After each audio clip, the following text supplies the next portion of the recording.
Now, before we really get into the meat of this text, there is one thing that I have to cover with this, and this is a very popular belief that's come about recently, and so I felt the need to address it. There's a question here about what kind of sin did David commit, and so it has become very popular recently by many modern pastors to suggest that David, in fact, raped Bathsheba. Again, see, I said this was going to be an adult thing, and so we're getting into this here. So there are those who suggest that not only did David commit adultery with Bathsheba, not only did David murder Uriah, but that he had in fact also raped Bathsheba. Now, we just read the text. I read the entire chapter to you there, and as you can see in that, it does not say that at all.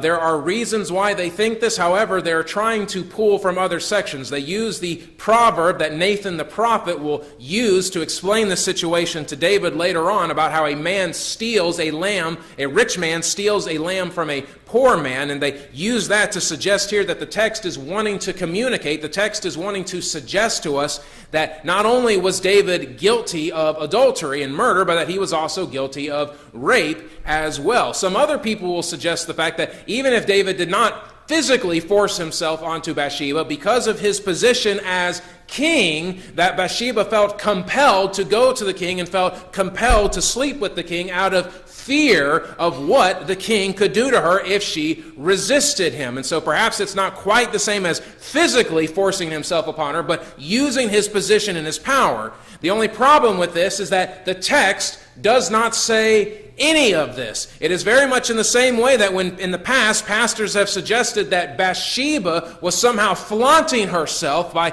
bathing out on the roof. Well, that was a common custom in those days. And so the idea that Bathsheba was just putting herself out there and that she was trying to attract some man, or perhaps trying to attract David, there is no scriptural evidence for that, just like there is no scriptural evidence really to support that David raped Bathsheba. Is it possible? Yes, it's possible in that the text does not outright say that he didn't do it.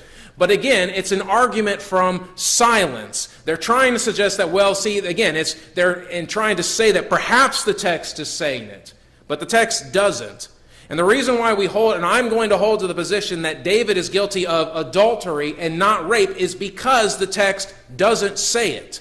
The text here is pulling no punches with David. It openly admits that David was negligent in his duties, not going out to battle like he should have. It openly admits that David lusted after Bathsheba, that David committed adultery with Bathsheba, that David tried to create a deception to convince Uriah that David's son was in fact Uriah's son, and then it is open about the fact that David had Uriah killed.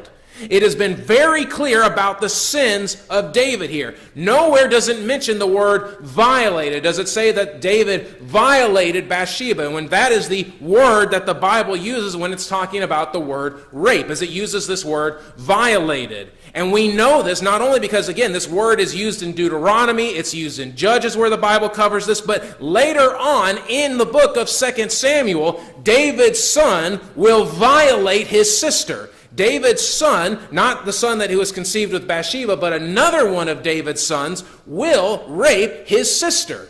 And we know it, and the text is very clear about it. So it's not as if the Bible doesn't want to go into these things. And so the fact that the Bible is being honest about David's sin here, and the fact that it does not mention that David violated Bathsheba, should say to us that David is not guilty of rape.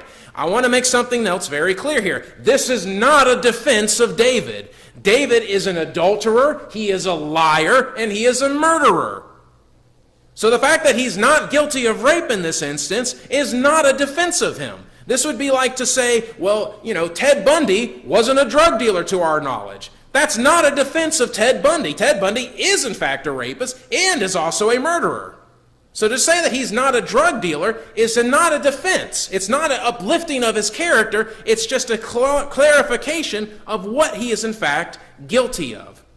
And so again, this does not have too much to do with the sermon today, but because it has been so popular to say and teach nowadays, it is important for me to discuss it here.